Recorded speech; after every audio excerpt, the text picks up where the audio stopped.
और अब 24 की डगर के आदिवासी बनेंगे किंग मेकर। आप देख रहे हैं हमारी खास पेशकश। मैं हूं आपके साथ आशा झा। चुनावी मौसम में जाति जाति का शोर चारों ओर है। ओबीसी, दलित, अल्पसंख्यक के बाद चुनाव में आदिवासी वोट बैंक पर बीजेपी और कांग्रेस का फोकस हो चला है। मध्य प्रदेश और राजस्थान में आदिवासी वोट बैंक को साधने के लिए दोनों पार्टियां दमखम लगा रही हैं। तो अब लोकसभा चुनाव की तैयारी शुरू करते हुए भारतीय जनता पार्टी ने झारखंड से देश भर के आदिवासियों को साधने की शुरुआत कर दी है। देश की राजनीति में आदिवासी क्यों बेहद अहम है, आइए आपको बताते हैं इस विशेष कार्यक्रम के जरिए। भारत माता की, भारत माता की। दोनों तरफ प्रधानमंत्री के खड़े।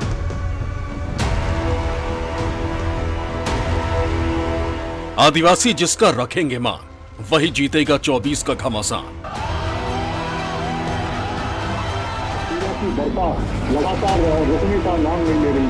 आप देखें लाखों की संख्या। दिल्ली की सियासी लड़ाई दलित आदिवासी पर आई।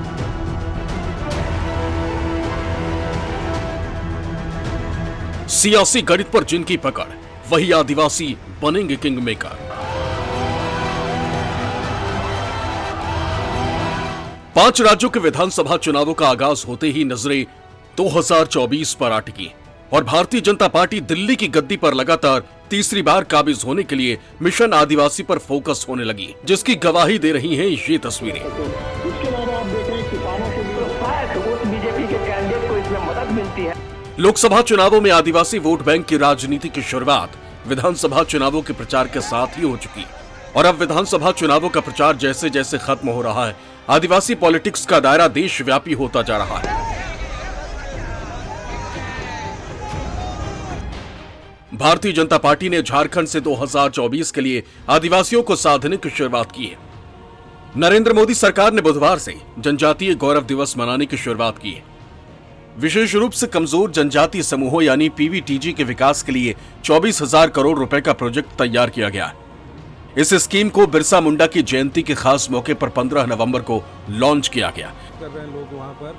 प्रधानमंत्री नरेंद्र मोदी झारखंड के खूंटी जिले में मौजूद उलिहातू पहुंचे, जहां आदिवासी समाज में भगवान का दर्जा रखने वाले बिरसा मुंडा का जन्म हुआ था। पीएम मोदी ने खूंटी से आदिवासी कल्याण के लिए 24,000 करोड़ रुपए की परियोजनाओं का ऐलान किया। साथ ही जनजातीय गौरव दिवस पर विकसित भारत संकल्प यात्रा की भी शुरुआत की। 2 महीने तक चलने वाली इस यात्रा के जरिए केंद्र सरकार की योजना अपनी उपलब्धियों को जनता तक ले जाने की है। म्युनिसिपल कॉर्पोरेशन से लेके और उन सारे लोगों का एक आदर्श बना है। तो ये अभियान जो है पीएम जनमन यानी पीएम जनजाति आदिवासी न्याय महाअभियान, सामाजिक न्याय जनरल बातें हुई, मोदी हिम्मत करके निकला है आदिवासी न्याय अभियान को लेकर के। आजादी के बाद कई दशकों तक आदिवासी समाज को लगातार नजरअंदाज किया गया। हमारी सरकार के दौरान अब आदिवासी कल्याण का बजट पहले के मुकाबले 6 गुना तक बढ़ चुका है। आज से विकसित भारत संकल्प यात्रा शुरू हो रही है। ये यात्रा आज 15 नवंबर भगवान बिरसा मुंडा की जन्म जयंती 15 नवंबर से शुरू करके अगले साल 26 जनवरी को तक उसको चलाया जाएगा। इस यात्रा में सरकार मिशन मोड में देश के गांव-गांव जाएगी। हर गरीब, हर वंचित को सरकारी योजनाओं का जो हकदार है, उसके हक के लिए उसको लाभार्थी बनाया जाएगा। प्रधानमंत्री मोदी भले ही झारखंड में थे जहां भी कोई चुनाव नहीं है, लेकिन बीजेपी की रणनीति एक तीर से कई निशान साधने की है। प्रधानमंत्री मोदी बिरसा मुंडा की जयंती के मौके पर उनकी जन्मभूमि खूंटी जिले के उलिहातू पहुंचे। मौका बिरसा मुंडा की जयंती के साथ साथ झारखंड के स्थापना दिवस का था। प्रधानमंत्री के इस दौरे को लोकसभा से चुनाव से पहले झारखंड साधने की कवायद के साथ ही देश भर के आदिवासी मतदाताओं के लिए एक संदेश की तरह देखा जा रहा है। बीजेपी की नजर बिरसा मुंडा के सहारे आदिवासी वोटों का गणित साधने पर है। मध्य प्रदेश और छत्तीसगढ़ की सत्ता का ताज तय करने में आदिवासी मतदाता बड़ी भूमिका निभाते हैं। आबादी के लिहाज से देखें तो मध्य प्रदेश में 31% और छत्तीसगढ़ में 34% आदिवासी आबादी है। साथ ही राजस्थान में 17% और तेलंगाना में 9% आदिवासी हैं। साल 2018 के चुनाव में बीजेपी ने 3 राज्यों राजस्थान, मध्य प्रदेश और छत्तीसगढ़ की सत्ता गंवाई, तो इसके लिए भी आदिवासी वोट छिटकने को बड़ी वजह बताया गया। चुनावी समीकरण में आदिवासियों की अहमियत सभी पार्टियों को बखूबी पता है। यही वजह है कि विधानसभा चुनावों में भारतीय जनता पार्टी शुरुआत से ही आदिवासियों पर फोकस रही और चुनावी राज्यों में आदिवासियों को अपने पाले में लाने का कोई मौका नहीं छोड़ा है। आदिवासियों के नाम पर कांग्रेस को घेरने का काम किया गया है। दशकों तक आदिवासी समाज के वोट बटोरे, झूठ बोलकर वोट पाए, लेकिन सड़क, बिजली, पानी, स्कूल, अस्पताल ऐसी सुविधाओं से आदिवासियों को कांग्रेस ने हमेशा वंचित रखा। आप याद रखिएगा, कांग्रेस जो वायदा करती है वो कभी पूरा नहीं करती है। आपको याद होगा, पिछली बार कर्ज माफी का वायदा सरकार बनने के डेढ़ साल बाद तक ये लोग पूरा नहीं कर पाए, लूटने में पड़े रहे।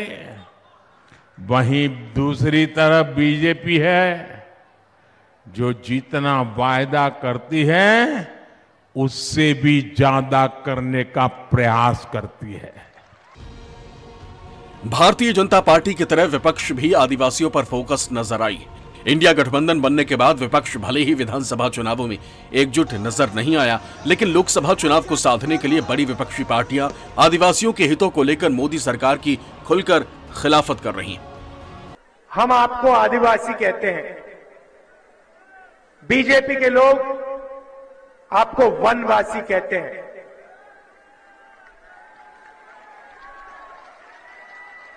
वनवासी में और आदिवासी शब्द में बहुत फर्क है। भाइयों और बहनों, आदिवासी शब्द का मतलब वो लोग जो इस जमीन के पहले मालिक थे, मतलब सबसे पहले जिसको हम भारत माता कहते हैं, इसका जल,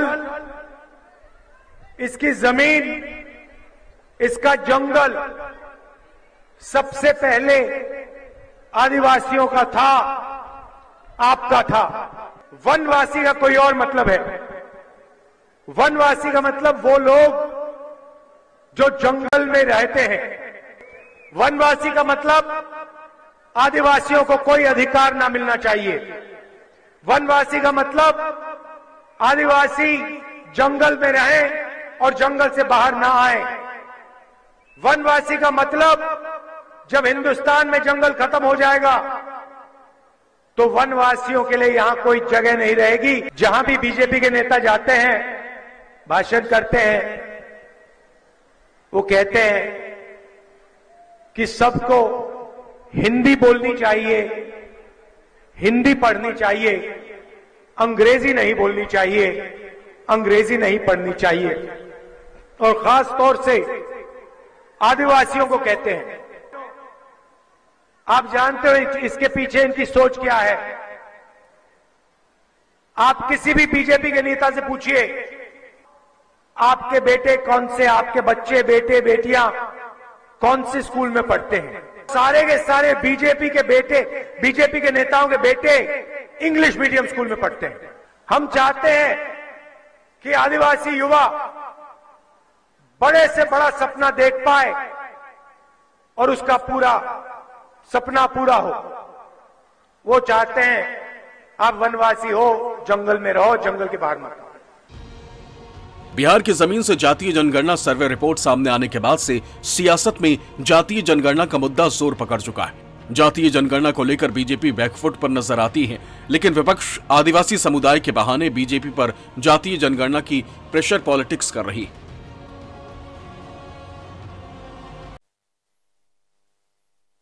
जब हम कहते हैं जातिगत जनगणना करो, हम क्यों कह रहे हैं? क्या मतलब है इस जातिगत जनगणना की?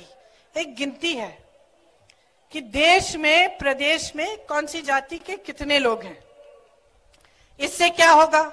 हमें पता चलेगा कि आदिवासी इतने हैं, कि एससी इतने हैं, दलित इतने हैं, कि ओबीसी के इतने लोग हैं, कि गरीब लोग इतने हैं।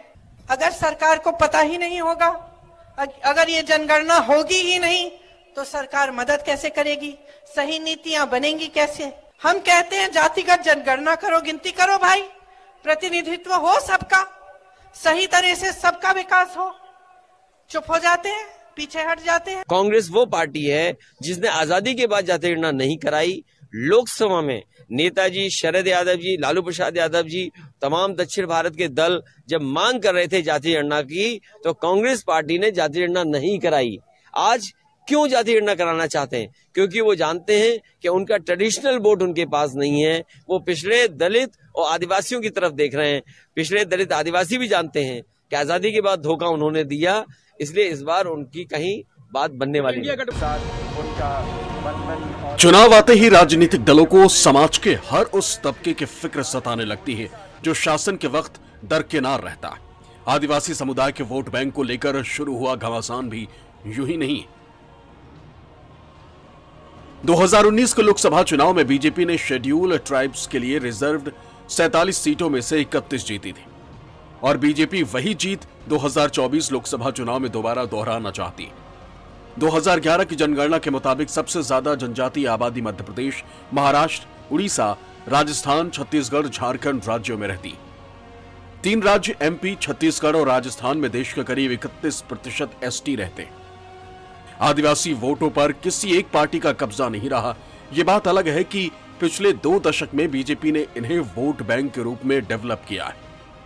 24,000 करोड़ रुपए के नए प्रोजेक्ट के जरिए बीजेपी इस वोट बैंक को और मजबूत करना चाहती है। मध्य प्रदेश, छत्तीसगढ़ और राजस्थान में सत्ता के संघर्ष में जुटी बीजेपी के लिए आदिवासी वोट बैंक एक बड़ा टारगेट है। मध्य प्रदेश, छत्तीसगढ़ में 17 नवंबर और राजस्थान में 25 नवंबर को मतदान है। यही वजह है कि भारतीय जनता पार्टी देशव्यापी आदिवासी मिशन के सहारे तीनों राज्यों को टारगेट कर रही है। मध्य प्रदेश में बीजेपी और कांग्रेस दोनों आदिवासी समुदाय और ओबीसी को अपने पाले में लाने की जुगत में लगे हैं। 5 तारीख को प्रधानमंत्री मोदी ने आदिवासी समुदाय की गोंड वंश की वीरांगना रानी दुर्गावती के स्थल जबलपुर पहुंचकर रानी दुर्गावती के स्मारक की आधारशिला रखी थी। पीएम मोदी के दुर्गावती के स्मारक की आधारशिला रखने के पीछे के सियासी गणित को समझे तो महाकौशल रीजन में जबलपुर, कटनी, कमलनाथ का गढ़, छिंदवाड़ा, सिवनी, नरसिंहपुर, मंडला, डिंडौरी और बालाघाट जिले। इस क्षेत्र में विधानसभा की 38 सीटें हैं, जिनमें से 2018 विधानसभा चुनाव में 24 सीटों पर कांग्रेस और 13 पर बीजेपी का कब्जा है, जबकि 1 सीट पर कांग्रेस से बागी होकर लड़े निर्दलीय प्रत्याशी की जीत हुई है। 38 सीटों में से आदिवासियों के लिए आरक्षित 13 सीटें हैं, जिनमें से 11 पर कांग्रेस और सिर्फ 2 सीटों पर बीजेपी विधायक हैं। दूसरी ओर प्रदेश में सत्ता की वापसी की कोशिश में जुटी कांग्रेस के लिए आदिवासी ही सबसे बड़ा सहारा है। चुनाव से पहले आदिवासी वोटर्स को साधने के लिए कांग्रेस महासचिव प्रियंका गांधी धार जिले के मोहनखेड़ा पहुंची थी। दरअसल कांग्रेस चुनाव में आदिवासी वोटर्स को साधकर 2018 जैसी कामयाबी हासिल करना चाहती है। आपको बता दें कि प्रियंका गांधी जिस धार जिले में पहुंची, मध्य प्रदेश की सियासत में इस क्षेत्र का गणित बेहद मायने रखता है। मध्य प्रदेश की कुल 260 सीटों में से 66 सीटें मालवा निमाड़ रीजन में हैं। मालवा निमाड़ रीजन का सेंटर धार ही है। राहुल गांधी ने एमपी में भारत जोड़ो यात्रा निमाड़ के बुरहानपुर से शुरू की और मालवा के आगर से होते हुए गुजरी। तो अमित शाह ने भी अपनी पहली चुनावी सभा के लिए मालवा के इंदौर को चुना है। राजनीतिक दलों को यह बखूबी मालूम है कि एमपी की सत्ता में मालवा निमाड़ की सबसे बड़ी भूमिका होती है।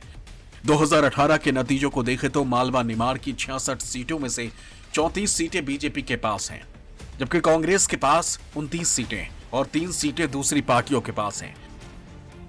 2018 विधानसभा चुनाव में मालवा निमाड़ की 66 सीटों में से आदिवासी बहुल्य 22 सीटों पर भारतीय जनता पार्टी को भारी नुकसान उठाना पड़ा था और चुनावी नतीजों में शिवराज सिंह को सत्ता खोनी पड़ी थी।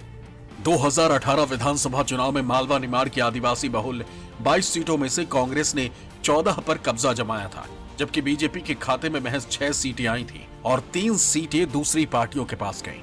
यानी मालवा निमाड़ में आदिवासी वोट बैंक बीजेपी के लिए बड़ी टेंशन है, तो साथ ही कांग्रेस के लिए इस वोट बैंक को अपने साथ बनाए रखना बड़ी चुनौती है।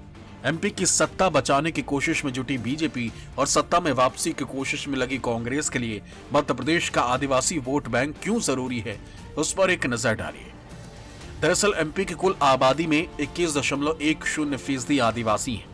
एमपी के 7 संभाग के 20 जिलों में 80 आदिवासी विकास खंड हैं। कुल 230 विधानसभा सीटों में से 80 सीटों पर आदिवासी निर्णायक वोटर हैं। एमपी की 230 विधानसभा सीटों में से एसटी के लिए 47 सीटें रिजर्व हैं। 2013 में मध्य प्रदेश की 47 में से 37 सीटें बीजेपी के पास थीं, जबकि 2018 में 47 में से बीजेपी के पास 16 जबकि 31 सीटों पर कांग्रेस का कब्जा था। यही वजह है कि आदिवासी सीटों पर खुद पीएम मोदी रैलियां कर रहे हैं, जिससे बड़े आदिवासी वोट बैंक को साध कर बीजेपी मध्य प्रदेश में 2023 में जीत का चौका लगा सके। मध्य प्रदेश की तरह राजस्थान में भी कांग्रेस और बीजेपी के बीच टफ फाइट है। दोनों पार्टियां सत्ता बचाना और विरोधी को हटाना चाहती हैं। और एमपी की तरह राजस्थान में भी आदिवासी वोट का सियासी समीकरण सेट करने की कवायद तेज हो चुकी है। राजस्थान में भले ही 2 पार्टियों का शासन रहा हो, लेकिन आदिवासी इलाकों में इस बार मुकाबला त्रिकोणीय होगा, क्योंकि कांग्रेस और बीजेपी के साथ 2 आदिवासी पार्टी भी इस बार चुनावी मैदान में है। इस बार आदिवासियों की ट्राइबल पार्टी और भारतीय आदिवासी पार्टी भी कड़ी टक्कर देने के लिए मैदान में है। यही कारण है कि राजस्थान के आदिवासी वोट बैंक को लुभाने के लिए कांग्रेस और बीजेपी दोनों ही मशक्कत में जुटी। जहां पीएम मोदी इस साल 2 बार आदिवासी इलाकों में आ चुके हैं, वहीं कांग्रेस ने भी अपने नेता राहुल गांधी की बड़ी जनसभा करवाकर राजस्थान सरकार के जरिए कई बड़ी योजनाओं की शुरुआत कर चुकी है। आपको बता दें कि राजस्थान की आदिवासी बेल्ट की सीमा गुजरात मध्य प्रदेश से लगती है और आदिवासियों यानी अनुसूचित जनजाति के लिए 25 सीटें आरक्षित हैं।